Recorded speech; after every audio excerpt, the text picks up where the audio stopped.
Hello, in this video, I'm going to talk about asthma and exercise recommendations.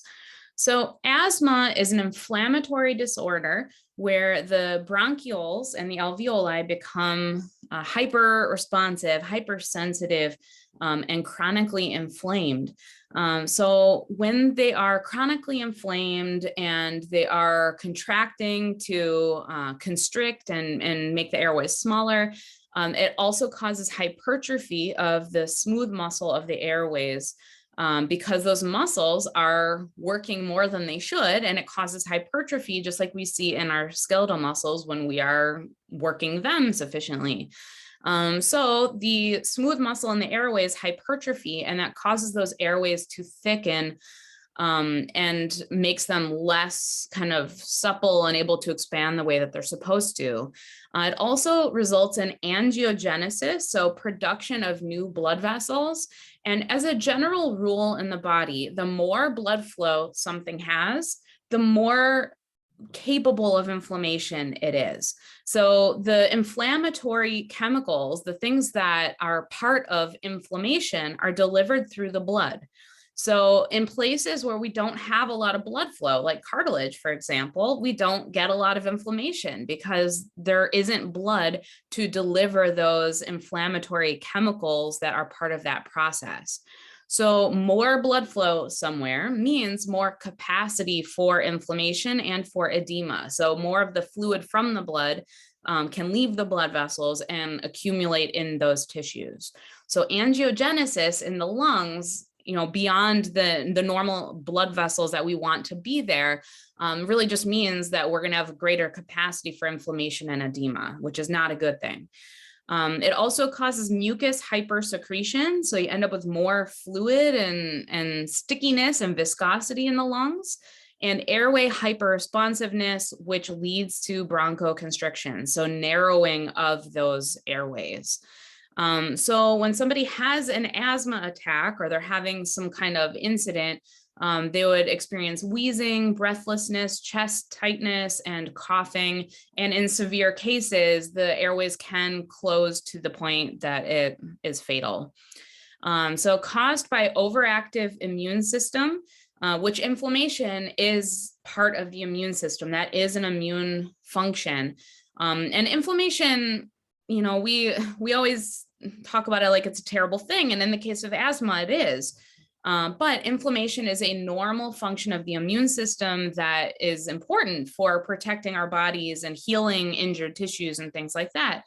But when it's overactive and it's happening inappropriately at the wrong time and the wrong place when we don't need it to protect us, then it causes a very severe problem like we see here.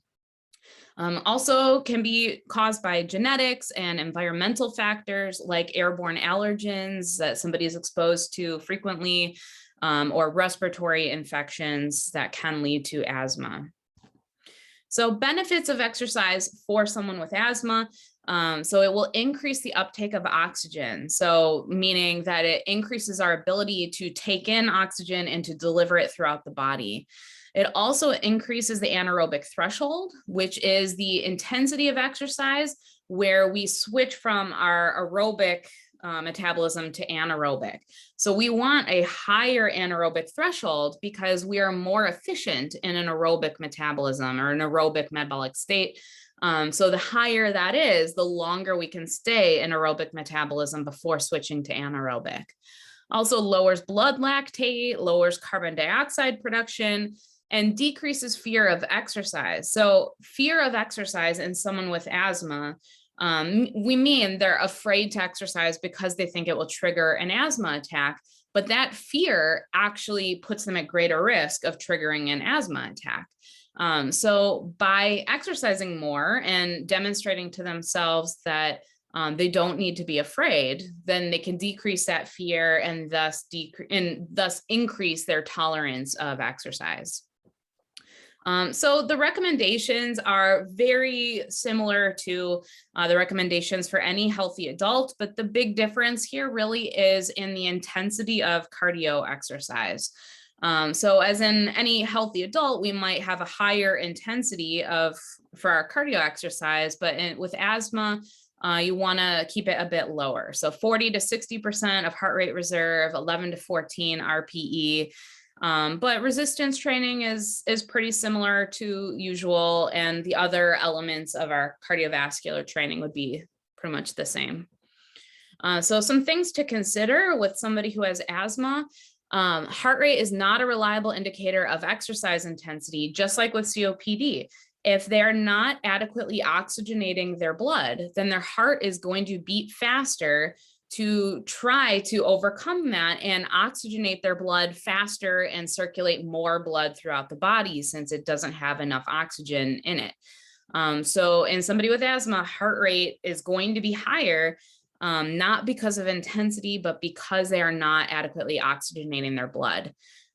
So if somebody has pretty limiting asthma, like if they're working too intensely and they're feeling out of breath or like they can't breathe well, then rate their intensity based on their perceived dyspnea. So on a 10-point scale, have them work at about 4 to 6 subjective rating of how they feel they're able to breathe. So when they're getting to 7 or 8, then it's time to give them a rest. So you want to try your best to have them avoid exercise-induced bronchospasm, for one, because it's dangerous and unhealthy, but also if that happens during exercise, then they're going to have more fear of exercise because they're afraid of having another asthma attack or another episode. So to do that, you want to make sure that you always warm them up appropriately. So you want to warm them up gradually at around 60% of their VO2 max before increasing intensity above that. So warming them up and warming up their lungs is going to help. If you get too intense too quickly, then they're more likely to react to that. Also, cold air, low humidity, so dry air, and air pollutants or air that has like airborne allergens or anything in it, those are going to be more likely to trigger bronchospasm. So you want to avoid that. So depending on the environment you're in, you might be able to avoid those things, or you might need to use like a mask or a scarf or something to cover the face, to cover the nose and the mouth, so that they can be breathing in warmer air, more humid air, and maybe even block out some of the airborne pollutants or allergens. So people with asthma do better with intermittent exercise.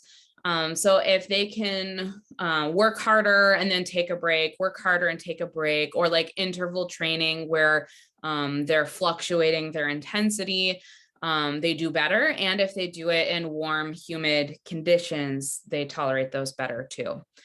Now, depending on the person and how their asthma presents, they might have medications that they use daily to control their asthma long-term, or they might have medications that they use episodically, like if they do feel like they're having bronchospasm or they're having an asthma attack, then they'll have something that they can use in that moment. So you want to communicate with the patient about that, find out what they're taking, if they're taking it regularly, encourage them to have it with them or to use it before their training session, or to use it according to doctor recommendations. So you want to be you want to have a supportive role there to help make sure that they're following the guidelines for their medications and from their doctor, to help prevent having any sort of incident during your training session. All right, that is all I have for you in this video. Thanks so much for watching.